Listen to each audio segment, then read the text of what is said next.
दीजे मत तज दीजे पूट, यानी उनसे बेमुख मत रहो, उनके सन्मुख रहो। अगर हम सच्चे सदगुरु के शरण में न जाते हुए उनसे बेमुख होते हैं, उनकी दिशा में पीठ करते हैं, उनसे सन्मुख नहीं रहते हैं, इन खूणे सुखराम के जुग जुग ले जम लूट।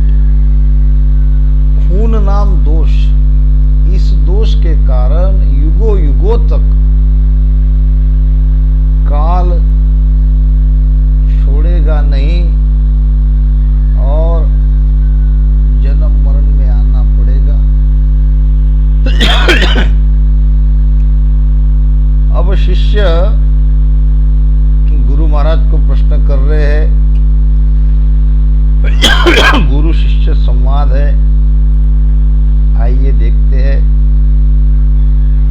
संक जोग नवद्या कही और अष्टंग को भेव, पराभक्त मोसु कहो, शीस बुझे गुरुदेव। सांक जोग नवद्या कही और अष्टंग को भेव और पराभक्त मोसु कहो, शीस बुझे गुरुदेव। शिष्य गुरुदेव को पूछ रहे हैं। यहाँ शिष्य है हरकिशन जी महाराज उपाध्याय और गुरु है सदगुरु सुखराम जी महाराज। गुरु शिष्य का संवाद चल रहा है। अभी तक सदगुरु ने अपने शिष्य को सांख्य योग, नवदा भक्ति और अष्टांग योग, इन हद की 3 भक्ति की पहुंच कहां तक है ये बताया। सांख्य योग नवदा कही और अष्टांग को भेव और पराभक्त मोसु कहो, शीस बुझे गुरुदेव। अब पूछ रहे हैं पराभक्ति क्या है और पराभक्ति जब प्रकट होती है तब ये हंस पराभक्ति के कारण कहाँ पहुंचता है, ये भेद पूछ रहे हैं। पराभक्ति केवल भक्ति, पराभक्ति ही केवल पद की भक्ति है। मैं सब ही मत बरनिया फेर या का विश्राम, अब पराभक्त तो सु कहूं, जो पोते निज धाम। मैं सब ही मत बरनिया और फेर या का विश्राम। हे शिष्य, मैंने तीनों मत का बखान किया। संसार के लगभग सभी विभिन्न प्रकार के भक्ति के जो रास्ते हैं वो ये 3 मत में आ जाते हैं। नवद्या भक्ति, सांख्य योग और अष्टांग योग। अब ये नवद्या भक्ति क्या है, नवद्या भक्ति कैसे की जाती है, नवद्या भक्ति करने वाले कहाँ तक जाते हैं, यानी ये भक्ति की पहुंच कहाँ तक है, ये भी मैंने आपको बताया। निष्फल भक्ति कोई नहीं है, हर एक भक्ति का अपना फल है। और सांख्य योग क्या है, और सांख्य योग का मत धारण करने से सांख्य योगी कहाँ तक पहुंचता है ये भी मैंने बताया। और अष्टांग योग क्या है, अष्टांग योग की साधना कैसे की जाती है और अष्टांग योगी कहाँ तक उसकी पहुंच है, ये सब मैंने आपको बताया।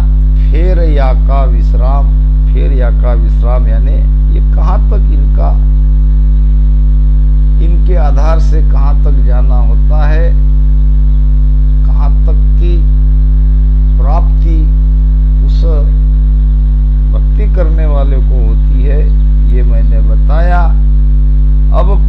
भक्त तोसु कहूं यूं पहुंचे निज धाम। अब पराभक्ति से कहां तक जाएंगे? निज धाम तक। निज क्या? निज है स्वयं।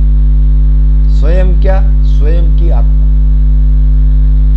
ये हमारे घट के भीतर जो आत्मा है, हमारी आत्मा तक हम पहुंच जाए, हमारा जीव का जीवपना मिट जाए, हमारा प्राण उस परमात्मा में, उस आत्मा में समा जाए,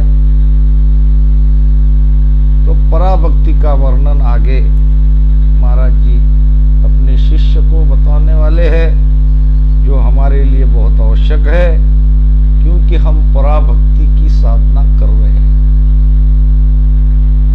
नवद्या निरफल नाम बिन अष्टंग बड़ी उपाध। सांख्य योग सारो नहीं विद्या माई बाध। नवद्या भक्ति, सांख्य योग और अष्टांग योग ये निजधाम तक नहीं पहुंच सकते।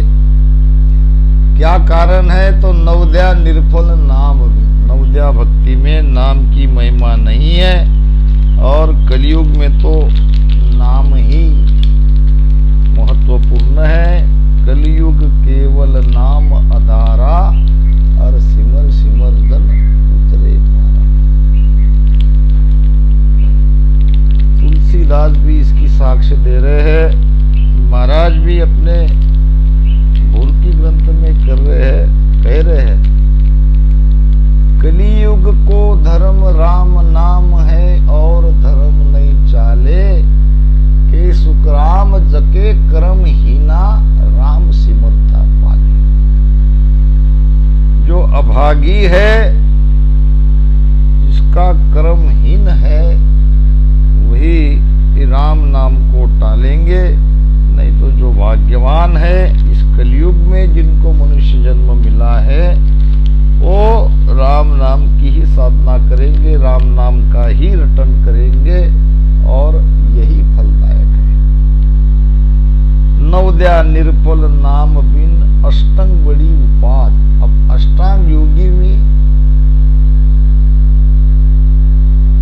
ये तो अपने जहां से हम आए हैं वहां तक तो अष्टांग योग की साधना पहुंचाती है, मगर अष्टांग योग की साधना करने में बड़ी उपाधि है, बड़ी पीड़ा है, बड़ा कठिन है। अगर सद्गुरु सच्चे है और शिष्य भी वो साधना करने के लिए उत्सुक है, तभी ये अष्टांग योग की साधना पूरी हो सकती है। नहीं तो अष्टांग योग बड़ा कठिन है।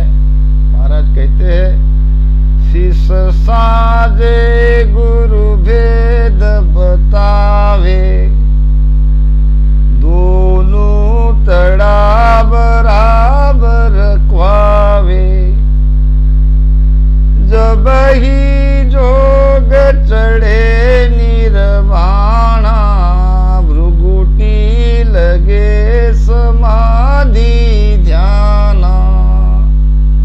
बड़ी कठिन है। शिष्य साजे गुरु भेद बतावे, यानी शिष्य भी साधना करने वाला चाहिए, शिष्य के अंदर भी उसकी वो प्रबल इच्छा चाहिए, और सद्गुरु भी भेदी चाहिए। दोनों तड़ा बराबर कहावे, जब ही जोग चढ़े निर्वाणा। निर्वाण पद तक ये योग साधना से जाया जा सकता है, और वहाँ भृगुटी में ध्यान समाधि भी लग सकती है, मगर ये बड़ा उपाधि वाला है, बड़ा कठिन है। इसमें कायर शीश अगर है तो वो नहीं पहुंच सकता। कायर शीश पास जो बैठा,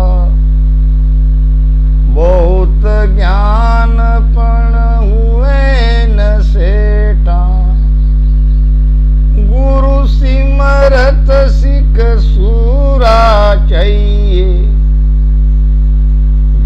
अलग जीत अटल घर रहिए। अगर शिष्य में कायरता है तो सदगुरु के पास भेद होते हुए भी सदगुरु ने उसे इतना भी समझाया, फिर भी वो कायर शीश उस भेद को, उस ज्ञान को धारण नहीं कर सकता।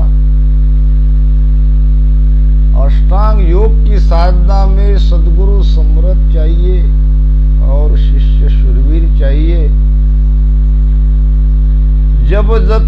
जब जग जीत अटल घर रहिए, तभी जगत से अलग हो सकते हैं और अटल यानी स्थिर उस ब्रह्म तक वो पहुंच सकते हैं। तो कहने का भाव इतना ही है कि अष्टांग योग में बड़ी उपाधि है, बड़ी पीड़ा है, बड़ा कष्ट है। अब सांख्य योग सारो नहीं, अब सांख्य योग है जो ब्रह्मा जी ब्रह्मलोक तक पहुंचते हैं, तो वहां भी निज नाम की प्राप्ति नहीं होती है। सांख्य योग में कोई इष्ट नहीं है और उसकी साधना में, उसके मत में, उसके ज्ञान में कई प्रकार के मतांतर है। इसलिए न शांत योगी, न अष्टांग योगी, न नवोदय भक्ति वाले वहां तक पहुंचते हैं जहां तक की बात महाराज कह रहे हैं, जिसको महाराज पराभक्ति कह रहे हैं। पराभगत सब सुसिरे, संता कही कबूल, ऐसी सभा बिन दूसरी, सब माया की मूल। पराभक्ति सब सुसिरे, श्री नाम सर्वश्रेष्ठ। संता करी कबूल, कबूल का मतलब सब संतों ने पराभक्ति की साधना करी है। हे शिष्य या बिन दूसरी, सब माया की मूल। हे शिष्य, इस पराभक्ति के अलावा, इस केवल पद की भक्ति के अलावा बाकी सब भक्तियां, बाकी सब साधनाएं माया से अलग नहीं कर सकती। जीव का जीवपना नहीं मिट सकता। पराभगत घट प्रगटे, तो सायब सदा हजूर। दिव्य नैन देखे सदा, तेज पुंज का नूर। महाराज फरमा रहे हैं, बहुत ही ऊंची बात महाराज यहाँ समझा रहे हैं। पराभक्त घट प्रगटे, जब घट में पराभक्ति प्रगटती है, यानी ये सर्वश्रेष्ठ भक्ति घट में प्रगटती है, तो साहेब सदा हजूर, तो वो साहेब, वो राम जी, वो आत्मा, वो परमात्मा निरंतर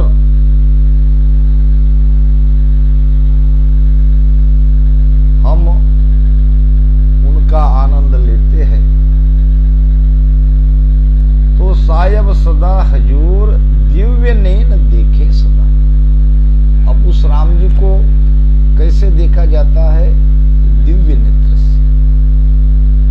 ऐसो ज्ञान प्रकाशो आई, दिव्य नैन जब खुला, परम धाम तो न्यारी दर से, ये आरंभ सब ओला मन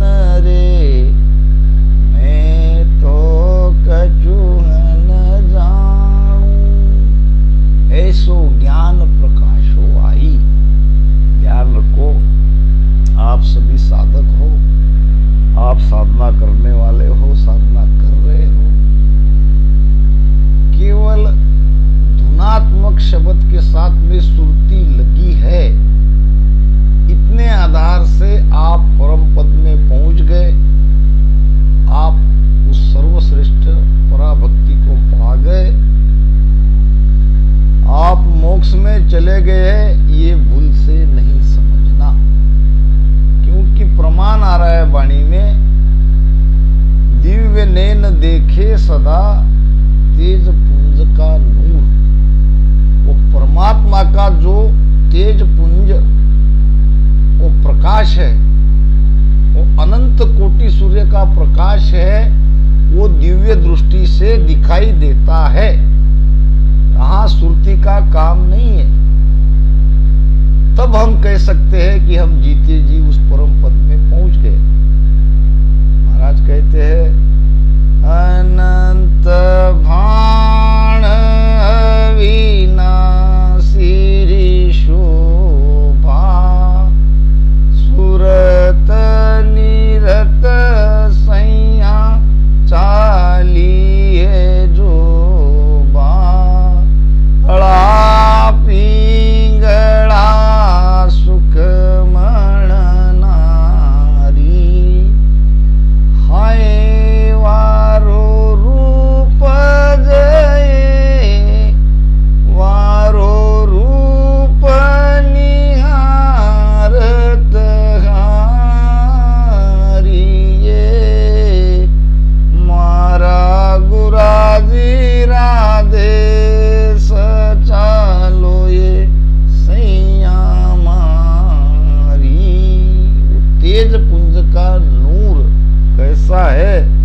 तो अनंत भान अविनाशी शोभा। भान नाम सूर्य, एक सूर्य नहीं, लाख सूर्य नहीं, करोड़ों सूर्य नहीं, अनंत भान, अनंत भान अविनाशी शोभा। उसकी महिमा इस तरह से महाराज ने वर्णन करी है कि वो अनंत कोटि सूर्य का प्रकाश है, और सुरत निरत सैया चाली है जोबा। जोबा नाम, उसे देखने के लिए ये सुरती नृत्य जा रही है, ये सुरती नृत्य जाके उसमें समा जाएगी। अड़ा पिंगड़ा सुक्मण नारी, ये इड़ा और ये पिंगड़ा दोनों एक होके ऐसी सुक्मणा बनती है, और सुक्मणा से ही हमारा ध्यान शब्द के साथ में सुरती आगे आगे आगे ऐसी जाती है। जब वो अनंत कोटि सूर्य का प्रकाश दिखाई देता है तो वहां जाके सुरती समा जाती है। अनंत भान अविनाशी शोभा, और सुरत निरत सैया चाली है जोबा, बड़ा पिंगड़ा सुक्मण नारी, हाय वा का रूप ये, मारा रूप निहारत हरि। कंचन का गिरी देख कर दरिया साहब कहते हैं, लोभी भया उदास। क्यों उदास हुआ? कि उसको सारा पर्वत प्रमाण उपमा दी है। सोने का पहाड़ जब कोई किसी लोभी को दिखाई देता है तो लोभी उदास इसलिए होता है, लोभी तो खुश होना चाहिए, उदास इसलिए होता है कि अब मैं क्या करूं, मैं कितना ले जा सकूंगा इसमें से, जितना बोझ मैं ले जा सकता हूं उतना ही तो सोना ले जाऊंगा। अब यहां तो पहाड़ है, अब पहाड़ को इतना विशाल पहाड़ सोने का देखकर लोभी उदास होता है। उसकी उदासी का कारण है कि इतना सब कुछ मैं देख रहा हूं फिर भी मैं ले जा नहीं सकता, कुछ ही इसका अंश ले जा सकता हूं। हाय वारा रूपच ये, वारा रूपच निहारत हारी है। कौन हार रही निहारत? ये सुक्मणा नाड़ी। सुक्मणा नाड़ी वहां तक पहुंचा देती है, और उस अनंत कोटि सूर्य का प्रकाश के रूप को देखते देखते निहारते निहारते आनंद लेते लेते लेते लेते थक जाती है। ऐसी स्थिति होने पर आप कह सकते हो कि हम वहां तक पहुंचते, नहीं तो केवल यहाँ पे मुझे ध्वनि सुनाई दे रही है, यहाँ पे ध्वनि सुनाई दे रही है, यहाँ पे ध्वनि सुनाई दे रही है। ध्वनि तो सुनाई देगी जब आप ध्यान कर रहे हो, जब आप एकाग्र हो गए हो, जब आपका मन कहीं विचलित नहीं है, तो आपको तो भीतर की ध्वनियां सुनाई देगी, मगर केवल इतने आधार से हम उस पद में पहुंचने का दावा कर नहीं सकते। बस इतना ही हमको समझना है, क्योंकि वाणी जी कह रही है दिव्य नयन देके सदा तेज पुंज का नूर। वो दिव्य दृष्टि हमारी खुलती है और वो तेज पुंज आत्मा का नूर, वो प्रकाश, वो दिव्य तेज उस दिव्य दृष्टि से दिखाई देता है। अब ये सूरत से नहीं दिखाई देगा। सूरत रूप तजी यहाँ काया और दिव्य रूप देही बनाया। अलौकिक ग्रंथ में महाराज ने इसका प्रमाण दिया है और परम पस्तावा में भी बहुत बड़ा इसका प्रमाण आता है। सूर जिला मिल सूरत देके चंद जिला मिल चंदा और ब्रह्म जिला मिल ब्रह्म ही देके सो साहेब का बंदा। ब्रह्म के प्रकाश से ब्रह्म को देखा जाता है। अपने कोई प्रकाश से वहां तक हम जा नहीं सकते। न हमारी आंखें, न हमारी सूरत और न हमारी हृदय की आंखें। दिव्य नैन माया का खुलिया ब्रह्म अखंडित सूझे के सुख राम ब्रह्म का खुलिया परम धाम जन बूझे वो मन रे मैं तो कछुहन जानू। दिव्य नैन माया का खुलिया, माया के चक्षु खुल गए, माया के दिव्य चक्षु खुल गए। यानी क्या हुआ? यानी माया की पहुंच कहां तक है? माया माया सब कहे माया चिने न कोय, और जेती मन की कल्पना से सब माया होए, कबीर साहब कहते। तो माया के नेत्र खुलने से माया कहां तक है, माया की पहुंच कहां तक है, ये साधक के समझ में आता है। ये ज्ञान उन्हें हो जाता है। दिव्य नैन माया का खुलिया ब्रह्म अखंडित सूझे, तब अखंड ब्रह्म में ध्यान चला जाता है माया के नेत्र खुलने से। अब के सुखराम ब्रह्म का खुलिया, जब ब्रह्म के नेत्र खुलते हैं, जब ब्रह्म की दिव्य दृष्टि प्राप्त होती है, तब परम धाम में हम पहुंच सकते हैं। जब तक ये दृष्टि नहीं खुलेगी तब तक कोई परम धाम पहुंचने का दावा नहीं कर सकता। ये यथार्थ ज्ञान है, ये सत्य ज्ञान है, और ये महाराज अपनी वाणी में अपना अनुभव ये यहाँ पे वो दे रहे हैं। दिव्य नैन देखे सदा तेज पुंज का नूर, शब्द घोर त्युलोक में आगे अगम उजाल, जन सुखिया उन देश में जुरान जापे काल। शब्द घोर तिहु लोक में, तीन लोक की हद है यहाँ। त्रिकुटी के नीचे तीन लोक है। अब सदगुरु कृपा से शब्द हमारे घट में जागृत हुआ। अब शब्द की गर्जना, शब्द की ध्वनि वो तीन लोक में सब जगह सुनाई दे रही है। शब्द घोर त्यों लोक में आगे अगम उजाल, आगे अगम देश है जिसकी हमें अभी तक जानकारी नहीं थी।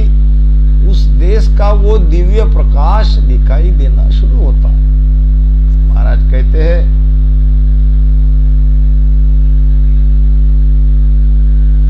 त्रिकुटी परे इसी विद दर से, त्रिकुटी परे दिशी इसी विद दर से सुन्न ही सुन्न सुन्न में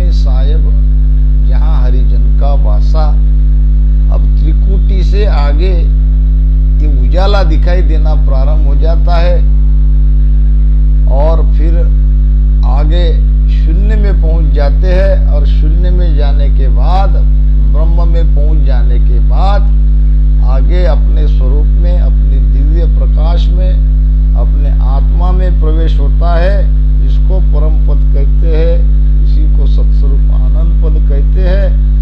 शब्द घोर त्यू लोक में आगे अगम उजाल, जन सुखिया उन देश में जुरा न जाने काल। नवा काल है, नवा बुढ़ापा है।